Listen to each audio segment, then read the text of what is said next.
Olá, você que está aqui comigo agora, eu gostaria de apresentar algo que seja bem útil para a sua busca de conhecimento sobre o que é a transpessoal, a psicologia transpessoal. Por quê? Ultimamente tem surgido tantas interpretações equivocadas em relação à psicologia transpessoal, umas dizendo que é uma religião, outras que não é científico, todas sem o devido conhecimento do que é realmente a transpessoal. Por isso eu sinto que é necessário um esclarecimento mais amplo de sua história, de seus fundamentos, de sua proposta, de seu significado, tá? Então eu quero começar falando dos ensinamentos sobre os estados multidimensionais da consciência. Porque é isso que caracteriza e diferencia a transpessoal de todas as outras correntes e abordagens psicológicas. Mas para nos aproximarmos um pouquinho mais desses fundamentos, seria bom retomar a história do movimento transpessoal, de como surgiu, de como se desenvolveu, de o que motivou seu aparecimento no cenário terapêutico e científico, tá? Porque, embora esta seja uma teoria bastante recente, ela se fundamenta em conhecimentos muito antigos da humanidade.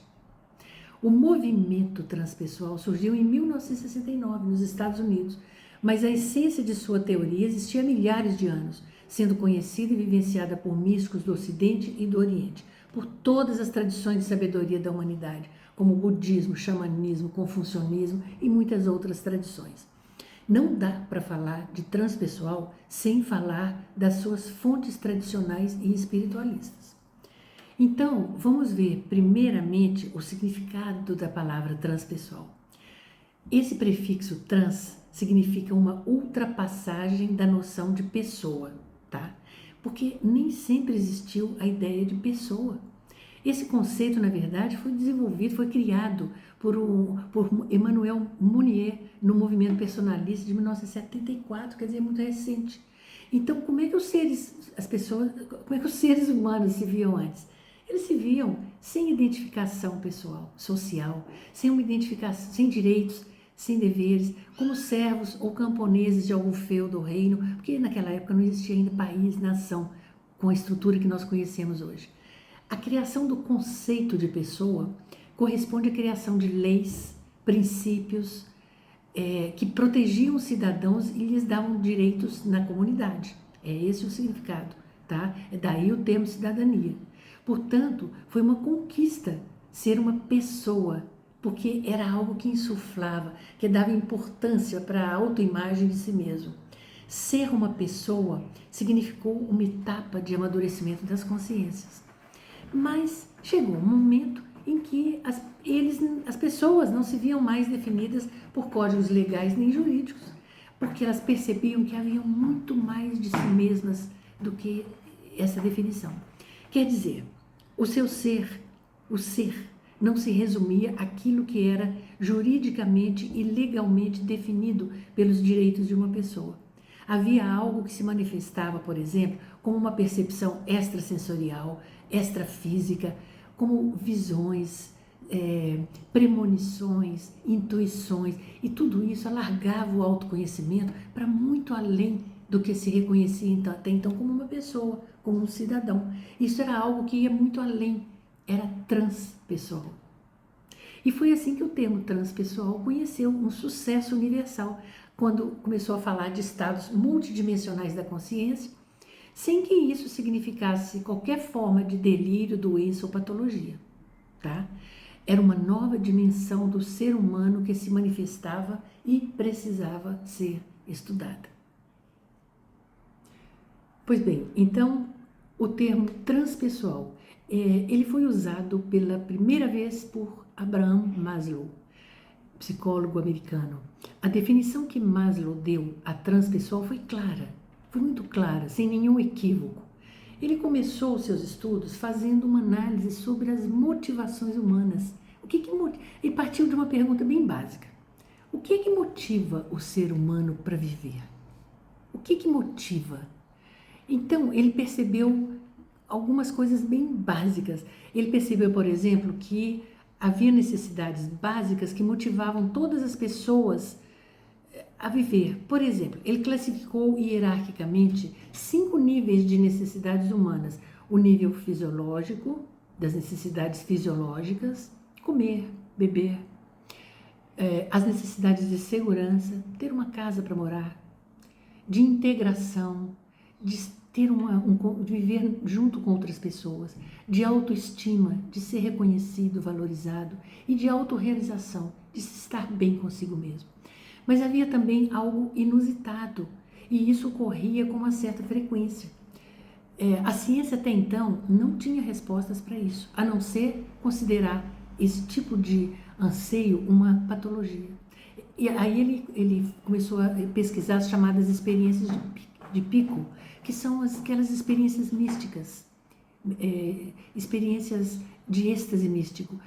Onde situar essa necessidade humana? Então, ele intuiu que havia, para além da necessidade de autorrealização, que é aquela do 5º nível, uma 6ª necessidade, que seria a necessidade seria uma meta-necessidade, algo que ia além do ego. Nesse nível, ele agrupou todas as experiências pessoais que apontavam para uma experiência de transcendência, para um lugar para além daquilo que era até então conhecido, para aquelas necessidades básicas. Ele chamou esse nível de meta-necessidades, ou seja, são motivações que estão além das necessidades materiais e físicas e fisiológicas da condição humana. Bem, ninguém tinha falado sobre isso até então. E foi então que o desejo de transcendência foi reconhecido, nomeado, deixou de ser uma patologia, deixou de ser uma religião. E aí ele inaugura um novo caminho para as motivações humanas, um novo estado do ser, que impulsiona para uma forma de trabalho mais altruísta, uma forma de serviço mais desinteressado. Um estado que as religiões dão testemunho, sim, mas a partir de crenças e doutrinas que são ensinadas. A diferença é que aqui nós estamos falando de uma vivência pessoal, de uma experiência subjetiva, mais ainda, de uma força que nos impulsiona, que impulsiona a pessoa a ir além até dela mesma. Então, nesse nível, surge um desejo de verdade, a busca pela beleza, a busca, o anseio pela transcendência. E é justamente isso que funda uma nova abordagem psicoterapêutica. Porque isso pode ser despertado, isso pode ser ensinado, é um caminho, o caminho para vivenciar esse estado de consciência, ele pode ser despertado numa pessoa porque ele foi apenas esquecido, ele está apenas esquecido em nós. A psicologia transpessoal surge como uma metodologia que suplanta todas as outras, que são bem atuais e que essas outras têm como objetivo o reforço do ego e a necessidade de autoafirmação. O que a transpessoal propõe é bem o contrário de tudo isso. É o sacrifício do ego, é o voltar-se para um estado de absoluto silêncio interior, porque é nesse lugar que ocorre o anseio pela transcendência. A autorrealização pessoal perde o sentido, deixa de ser importância. As pessoas ressignificam as suas verdades, o seu desejo, as suas motivações. Isso é a transcendência. Dizia Maslow, eu considero que a psicologia humanista, a terceira força de característica transicional, representou uma preparação para uma ainda mais alta quarta força em psicologia, a transpessoal, transhumana, centrada mais no cosmos do que nas necessidades humanas. Por isso, vai além das necessidades mundanas e da autorrealização. Isso foi ele que disse naquela época, inaugurando esse novo modo de pensar. E ele não podia ter sido mais claro. Para Maslow, a primeira força em psicologia foi a comportamental. A segunda foi a psicanálise. A terceira foi a humanista, e que a humanista destacou muito o potencial humano. A psicanálise, o inconsciente. A quarta força foi a transpessoal, segundo Maslow. Mas ele insiste nisso, todas são importantes, isso não desmerece nenhuma delas. Mas a quarta força indica para ele que houve uma evolução no psiquismo, houve uma transformação. E a teoria transpessoal teria que encontrar um método, uma metodologia para se adequar a isso, tá? Em 1965, ele fundou a Associação de Psicologia Transpessoal, junto a alguns outros psicólogos, como Carl Rogers, Viktor Frankl, Anthony Shutkin e James Friedman, foram os fundadores da Transpessoal. Ele criou também o Jornal da Psicologia Transpessoal, no qual James Shutkin seria o diretor até a sua morte, em 1976. Bem, este foi o primeiro movimento de transpessoal nascido nos Estados Unidos por iniciativa de psicólogos, veja bem. Um segundo movimento aberto ao resto do mundo e desvinculado da psicologia foi a integração dos princípios da transpessoal, a sociologia, a antropologia, a educação, a etnologia, as organizações institucionais, a teoria sistêmica, a ecologia e muitas outras. Então, é a transpessoal se integrando a todas essas correntes do conhecimento. Aí foi fundada a ITA, Associação Internacional de Transpessoal, sob a forma de uma rede de conhecimento transpessoal. Organizaram congressos ao redor do mundo, aí teve congresso na Islândia, na Finlândia, nos Estados Unidos, na Austrália, na Índia, na Suíça, no Japão, nos Estados Unidos, em Praga, na Irlanda e no Brasil, em 1996, nós tivemos também aqui um congresso. Graças aos escritos de Charles Sturt, Ken Wilber e Stanislaw Grof, esse último que foi o criador da respiração holotrópica, um nome muito importante na transpessoal. A transpessoal se tornou mais conhecida do grande público e no Brasil, graças ao Pierre Weil. Hoje, ela é ensinada nas universidades dos Estados Unidos, em vários departamentos de universidades estaduais americanas, algumas particulares, como é o caso, por exemplo, do Instituto de Estudos Integrados em Transpessoal, na Califórnia. O movimento transpessoal, ele está bem implantado também na Austrália e na Nova Zelândia. E ele começa a se tornar mais conhecido, mais praticado, mais aplicado nas Américas e também no Canadá. A crise provocada pela crítica ao materialismo de nossa cultura ocidental, isso tudo começou a se dar a partir da década de 60, com alguns movimentos hippies, como os movimentos de 68, como a contracultura hippie. Na ciência, em 1905, rugia a revolução de Einstein, a revolução de Heisenberg, em 1930, mais na frente, Max Planck com a física quântica. Nessa época de muita riqueza, muitas descobertas, novas teorias começaram a aparecer.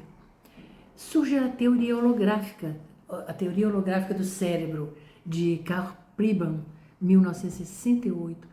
Surgem as estruturas dissipativas de Ilya Prigogine, a teoria morfogenética de Rupert Sheldrake, a teoria de Gaia de James Lovelock, 1969, e muitas outras que trouxeram um novo olhar e uma nova compreensão da vida e do mundo.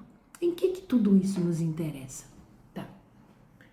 O conjunto de todas essas descobertas começaram a articular um novo paradigma científico, em oposição àquele antigo do Newton, aquele cartesiano, introduzindo o quê? Uma visão mais espiritualista na percepção da realidade. O mundo passou a ser visto não mais formado por objetos materiais separados, e sim por uma estrutura energética conectada, fluida, em movimento, formando os corpos materiais que nós conhecemos, que nós vemos, que nós percebemos. Então vejam, no âmago da vida foi descoberto que é uma unidade entre o ser humano e o universo, tá? Quer dizer, consciência e energia na origem de tudo. E foi assim que se consolidou o estudo da consciência e seus estados multidimensionais. Até então era a consciência relegada a um segundo plano pelo intelecto e pela racionalidade, porque consciência tem a ver com subjetividade, isso não era aceito pela ciência cartesiana. Esses estudos revelaram que a consciência não é só cognição, não. Ela é principalmente também um dado do espírito, e que ela se apresenta para nós em graus, em estados, como por exemplo o sonho, a embriaguez, o subconsciente, o inconsciente, o supraconsciente, ou seja, nós podemos ativar a nossa consciência rumo a estados mais sutis de percepção. E cada nível possui uma função diferenciada e manifesta uma percepção também diferenciada da realidade. Então, da teoria à prática foi um pulo. A partir dos anos 60, começaram a se desenvolver psicoterapias humanistas e transpessoais. E o mais espantoso foi que tornou-se possível, através desta metodologia, ter acesso a uma dimensão interior até então não explorada cientificamente, que é a dimensão do sagrado. O que é isso? É uma experiência muito próxima das medicinas do sagrado daqueles povos mais antigos da humanidade. É semelhante àquelas técnicas energéticas e corporais usadas nas antigas tradições místicas para cura. Foi criada uma metodologia que auxilia a pessoa numa espécie de viagem interior até o mais profundo de si mesma, baseado na prática da meditação e nas experiências de expansão da consciência. Bem, tudo isso contribuiu e muito para a abertura de uma nova visão de mundo, uma nova visão de ser humano e um novo paradigma científico. Surge então a compreensão de uma realidade onde tudo está conectado, tudo está integrado. A pessoa que passa por essa experiência, ela sente que ela não está mais só no mundo, ela não está mais perdida nesse universo imenso, frio e hostil, nesse mundo absurdo. Não.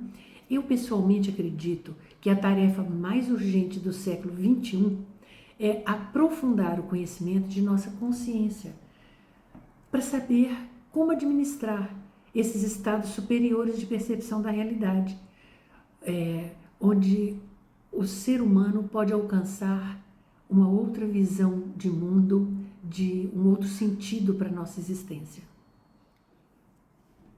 Nós sabemos que Freud descobriu e explorou os níveis mais profundos do inconsciente e os conflitos recalcados que nós vivenciamos na infância. E um que desvelou seus níveis superiores e teve a percepção de arquétipos que influenciam o nosso modo de ser. Cumpre agora, talvez, integrar essas duas visões numa psicanálise das altitudes. Desde muito tempo vem o ser humano lidando com a busca pelo autoconhecimento. Desde as operações da metanoia, da sublimação, que eram utilizadas no conhecimento tradicional do Oriente, como, por exemplo, a yoga, o tai chi chuan, o zen budismo, sufismo, lamaísmo, xamanismo, todas essas são tecnologias espiritualistas que começam a ser conhecidas e praticadas no Ocidente. Com outros nomes, é claro. Nós também estamos colocando em ação diversas operações psíquicas de elevação da consciência, como os povos antigos faziam.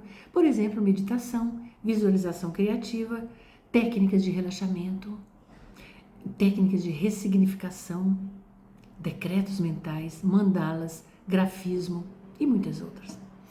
O acesso ao inconsciente se realiza através de experiências diversas, místicas transpessoais, sonhos lúcidos, experiências de EKM, projeciologia e muitas outras. Para além do materialismo de nossa civilização hoje, nós nos damos conta da existência de uma psicosfera, TV, internet, celular, fax. Gente, isso é outra dimensão. Tudo isso está apontando para um outro nível de realidade, um tipo de energia mais sutil. Mas o mais importante de tudo isso é que essa mesma energia demonstra que nós vivemos num campo unificado. Isso é o mais importante. Nós estamos todos imersos, é preciso compreender bem isso. Nós estamos imersos num campo imenso, onde tudo que nós fazemos e pensamos afeta o todo. Tudo isso está provocando uma verdadeira mutação que projeta o ser humano num futuro, eu espero que, mais humanizado, porque ao mesmo tempo provoca uma certa urgência pelo sentido ético das coisas, seja na ecologia, na medicina, na educação, na economia. Após 68, a década de 68, nós assistimos perplexos às mudanças que nos fazem pensar no segundo renascimento. Não estou sendo otimista, mas eu sinto uma mutação espiritual em curso na humanidade. E o movimento transpessoal faz parte de tudo isso. Jung acreditava que a reconciliação com o melhor de si mesmo se dava a partir do encontro com o sagrado. Ele dizia: a proximidade do luminoso é essencial numa terapia. Quando nós entramos em contato com o sagrado, a doença se torna desnecessária. E ao dizer isso, Jung consolidou o fundamento da psicologia transpessoal. A dimensão da espiritualidade é uma condição para a saúde em todos os seus aspectos: físico, mental, emocional, social, humanitário. Então, e da mesma forma, Sagioli, o mestre criador da psicossíntese, foi outro pensador da linha transpessoal. Ele dizia assim: o fim último da psicossíntese é o de conduzir o sujeito a tomar consciência do seu eu superior. E quem é esse eu superior, senão o espírito, a nossa alma? Em 1987, 4 países da Europa, Bélgica, França, Itália e Holanda, fundaram na França a Eurotas, Associação Europeia de Transpessoal, a qual se juntaram depois Alemanha, Reino Unido, Suíça, Espanha, Suécia, Noruega, Polônia, Croácia, Turquia e Rússia. A Eurotas realiza congressos em todos esses países. Na França, com a dissolução da Associação Francesa de Psicologia Humanista em 1985, foi fundada a AFT, que é a Associação Francesa de Transpessoal. O psicanalista Marc-Alain Decan é um psicanalista que esteve sempre à frente desse movimento em Paris. Ele traçou uma cartografia do campo da transpessoal, explicando seu movimento através de 4 círculos concêntricos. É muito interessante essa explicação dele, que eu vou passar aqui para vocês, que ela precisa ser mais divulgada. No centro desse círculo se situam os praticantes. Ele colocou os praticantes iniciais, originários da mística oriental e ocidental. Por exemplo, a yoga, o zen budismo, o budismo tibetano, o sufismo, o xamanismo, o exicasmo. Exicasmo é uma prática de meditação do cristianismo primitivo. Bem, no segundo movimento, no segundo círculo, vêm as diferentes correntes psicoterapêuticas de orientação transpessoal. Por exemplo, a respiração holotrópica, o sonho lúcido, a psicanálise espiritualista, tá? E algumas outras. No terceiro círculo, ele coloca como formado pelos cientistas que vêm traçando o novo paradigma transpessoal e sua fundamentação quântica. Por exemplo, Fritz Capra, Karl Pribban, David Bohm, Charles Tart, Rupert Sheldrake, Jean Sharon, Basarab Nicolescu e muitos outros. São cientistas de ponta que estão dando fundamentação teórica, principalmente na física quântica, para a transpessoal. E o quarto e último círculo corresponde ao estudo e à experiência daqueles estados modificados da consciência em relação com as doutrinas tradicionais de sabedoria da humanidade, como, por exemplo, a alquimia, o que fala sobre a alquimia, a astrologia, a cosmologia, o benzimento, a projeciologia e muitos outros, tá? Muitas outras vertentes. A tese central que eu queria destacar do Marc-Alain Decan é que é preciso unir a terapia horizontal, que é a biografia da pessoa, né? Ela se passa entre pessoas.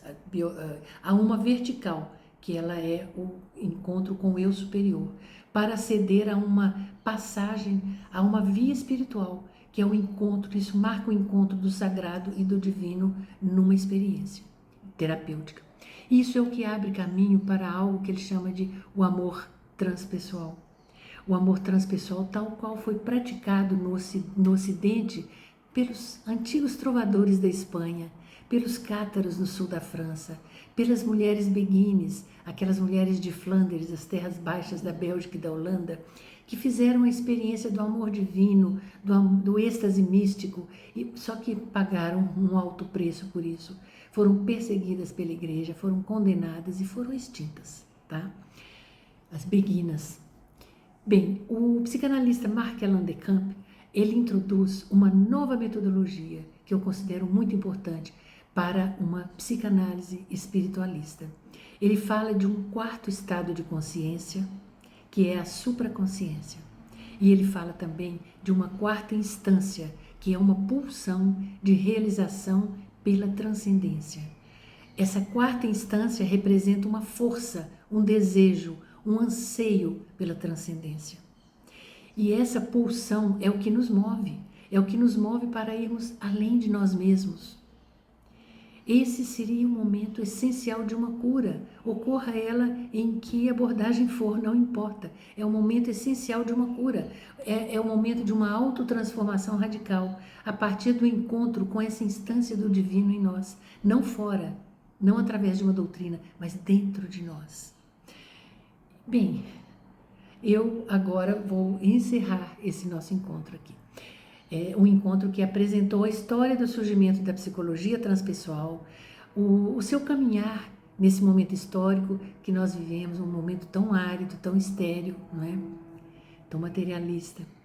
E também a proposta de uma transformação da transpessoal a partir de motivações, não motivações exteriores, pelo contrário, mas do despertar de um quarto estado de consciência e de uma nova pulsão recém-descoberta, a pulsão pela transcendência.